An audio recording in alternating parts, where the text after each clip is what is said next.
Estamos en a las 8:45 hoy día viernes. Es un gusto estar con ustedes y conversar sobre los hechos más relevantes ocurridos a lo largo de la semana. Le doy la bienvenida a Claudia Méndez Arriaza. ¿Qué tal? Muy buenas noches, ¿cómo están? Bienvenida a Carmen Ortiz. Buenas noches a todos. ¿Y qué dice don Adrián Zapata el día de hoy? Muy buenas noches. ¿Algo Luis. que contar, algo que decir? Claro, por supuesto. Bueno, ha trascendido el día de hoy la famosísima captura de Joaquín El Chapo Guzmán por el gobierno mexicano, por la Marina Mexicana. Vuelve a caer el Chapo. Lo vuelven aparentemente a sorprender. Trasciende el hecho de una escaramuza, incluso con su seguridad, para poderlo capturar en Los Mochis, en el estado de Sinaloa, en el país mexicano, y incluso con un saldo de algunos pistoleros fallecidos y un agente de la Marina Nacional herida, pero finalmente es capturado con un fuerte arsenal, con vehículos, incluso 2 de ellos blindados, de 4 camionetas que tenía, y ha trascendido que toda la ruta de escape incluyó el llegar desde el penal de donde se escapa hasta la ciudad de Querétaro y después abordar una avioneta para refugiarse en su natal Los Mochis, y es allí donde es aprendido tras un fuerte operativo. Se encontraba en un residencial, en un reparto residencial de clase alta. Aparentemente así es. Y estaba rodeado de pistoleros. Es correcto, con un arsenal bastante fuerte aparentemente. El Estado mexicano ha dado algunos datos, pero están pendientes de generar más detalles todavía sobre el hecho. A ver, yo tengo preguntas para ustedes. ¿Ustedes creen que sale... ¿Vuelve a fugar?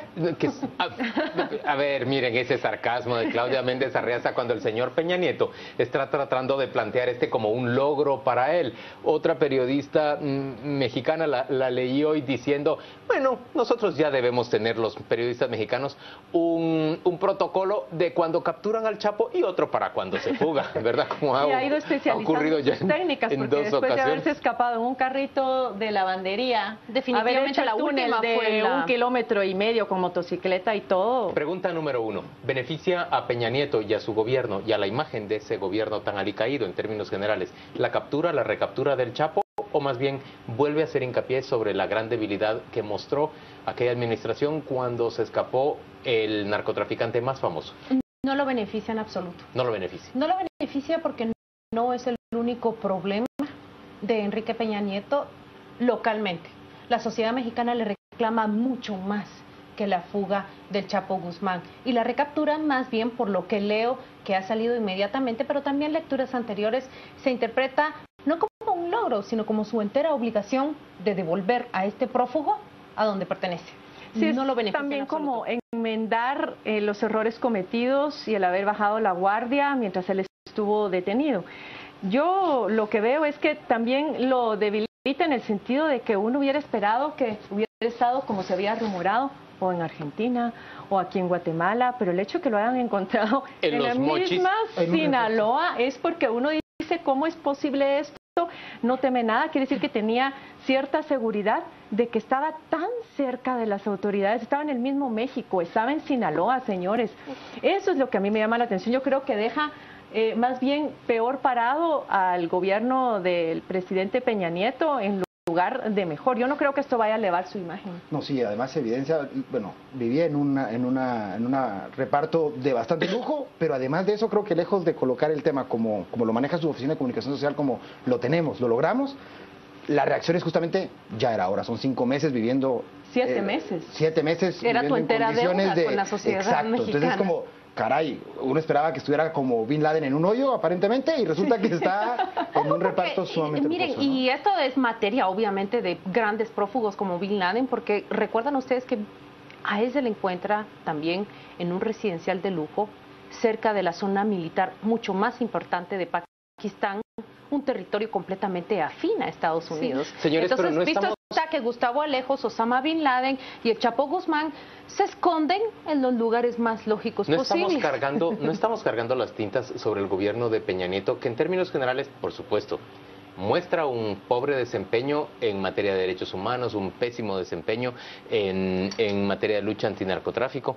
Pero también ha tenido éxitos el gobierno de Peña Nieto. Solo para arrancar, la firma de ese acuerdo que busca, digamos, institucionalizar una política de educación en contra incluso de lo que el sindicato permitía, el Sindicato de Educación Pública en aquel país, o por ejemplo permite las inversiones extranjeras, lo cual hace que se modernice. Pero ahí yo creo que toda la reforma la energética, neblina causada por la corrupción empaña cualquier tipo de otros logros. Y recordemos que también la prensa ha sido muy crítica en México, y muy crítica tanto con él como con su esposa y con otros funcionarios de gobierno. Al final, sembrada esa duda, yo creo que ya no importa lo que él en determinado momento haga por cambiar ciertas estructuras dentro del país.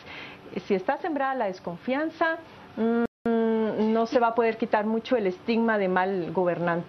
Y planteado de esta manera pareciera ser, bueno, logró la reforma energética, logró ese acuerdo tan importante y en materia de educación, pero estos no son causas ni son razones para perdonar, por ejemplo, esa colusión que se ha descubierto con empresas constructoras que le benefician a él en el plano más personal.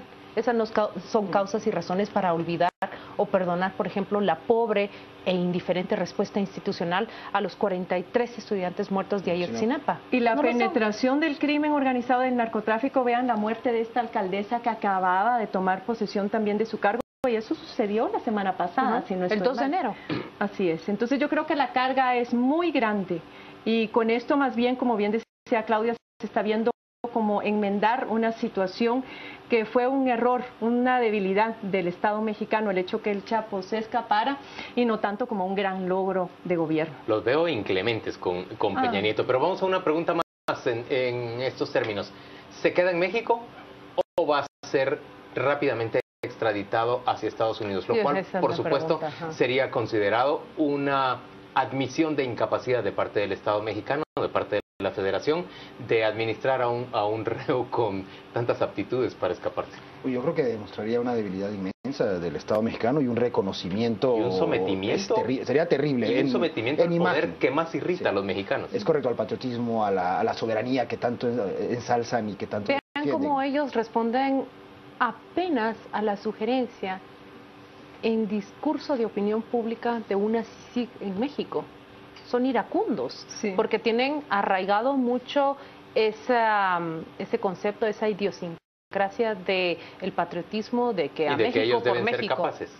Claro.